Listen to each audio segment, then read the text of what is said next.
تو کوئی پھانسی کا پھندا لگا کر اپنے آپ کو موت کے گھاٹ اتار دیتا ہے۔ اس طرح کے واقعات آئے دن اخبارات کی زینت بنتے چلے جا رہے ہیں۔ حالانکہ اگر ہم اسلامی تعلیمات کو بغور پڑھیں تو ہمارے سامنے یہ حقیقت آشکارا ہو جائے گی، ہمارے سامنے یہ حقیقت ظاہر ہو جائے گی کہ ہمارا مذہب ہمیں اس طرح کے جرائم کا ارتکاب کرنے سے کس شدت کے ساتھ روکتا ہے۔ قرآن مجید نے ایک نفس کے قتل کو پوری انسانیت کا قتل بتلایا ہے۔ جو مذہب ایک نفس کے قتل کو ساری انسانیت کا قتل قرار دے، وہ یہ کیسے گوارا کر سکتا ہے کہ انسان اپنی ہی زندگی کو اپنے ہی ہاتھوں سے ہلاک کر دے۔ علیکم ورحمۃ اللہ وبرکاتہ۔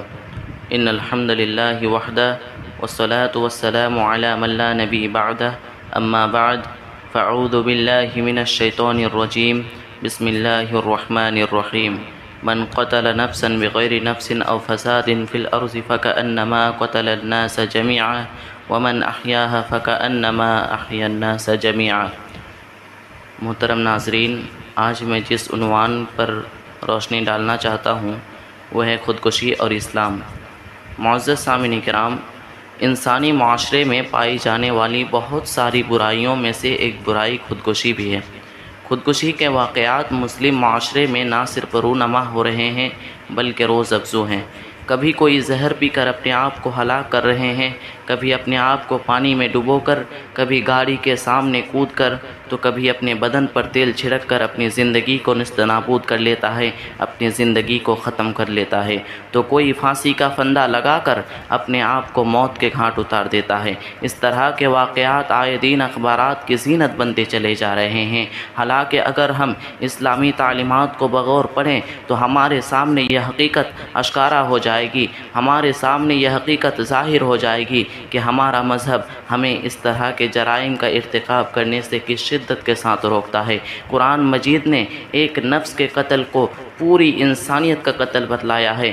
جو مذہب ایک نفس کے قتل کو ساری انسانیت کا قتل قرار دے، وہ یہ کیسے گوارا کر سکتا ہے کہ انسان اپنی ہی زندگی کو اپنے ہی ہاتھوں سے ہلاک کر دے۔ ارشاد باری تعالیٰ ہے، من قتل نفسا بغیر نفس او فساد فی الارض فکأنما قتل الناس جميعا ومن احیاها فکأنما احیا الناس جميعا۔ جو شخص کسی آدمی کو بغیر کسی مقتول کے بدلے یا زمین میں فساد پھیلانے کے قتل کر ڈالے گا تو گویا اس نے تمام لوگوں کو قتل کر ڈالا، اور جو شخص کسی آدمی کو بچا لے گا تو گویا اس نے تمام لوگوں کو بچا لیا۔ دوسری جگہ اللہ رب العالمین نے خودکشی سے منع کرتے ہوئے اور خودکشی کرنے والے کے انجام کو ذکر کرتے ہوئے ارشاد فرمایا، وَلَا تَقْتُلُوا أَنفُسَكُمْ إِنَّ اللَّهَ كَانَ بِكُمْ رَحِيمًا وَمَنْ يَفْعَلْ ذَلِكَ عُدْوَانًا وَظُلْمًا فَسَوْفَ نُصْلِيهِ نَارًا وَكَانَ ذَلِكَ عَلَى اللَّهِ يَسِيرًا۔ اور تم اپنے آپ کو قتل نہ کرو، بے شک اللہ رب العالمین تمہارے اوپر مہربان ہے، اور جو شخص ایسا ظلم و تعدی کی وجہ سے کرے گا تو ہم اس کو جہنم کے اندر ڈال دیں گے، اور یہ چیز اللہ رب العالمین کے لیے بہت زیادہ آسان ہے۔ معزز سامعین کرام، ہمارے رسول جناب محمد الرسول اللہ صلی اللہ علیہ وسلم نے بھی موت کی تمنا آرزو کرنے سے روکا ہے۔ جیسا کہ نبی صلی اللہ علیہ وسلم نے فرمایا کہ اگر تم میں سے کوئی شخص کسی مصیبت اور پریشانی سے گھبرا کر موت کی تمنا آرزو کرے، اگر وہ اس کی آرزو کو ضروری سمجھتا ہے تو یہ دعا کرے، اے اللہ تو مجھے اس وقت تک زندہ رکھ جب تک زندگی میرے لیے بہتر ہو، اور تو مجھے اس وقت وفات دے جب موت میرے لیے بہتر ہو۔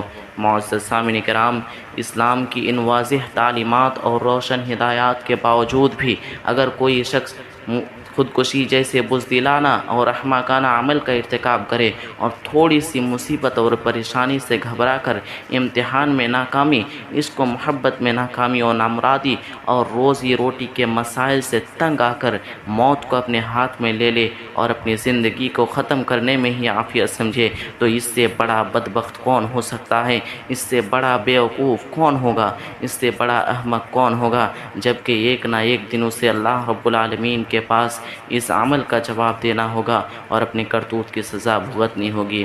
اسی لیے ناظرین، ہمیں اور آپ کو چاہیے کہ ہم اور آپ خودکشی جیسے بزدلانہ اور احمقانہ عمل کا ارتکاب نہ کر کے صبر کا دامان تھامے رہیں، اور یہ دل میں بیٹھا لے کہ مصیبت وقتی ہے، کوئی انسان دنیا میں ایسا نہیں جو ہمیشہ عافیت میں رہتا ہو اور اس کو کوئی پریشانی لاحق نہ ہوتی ہو۔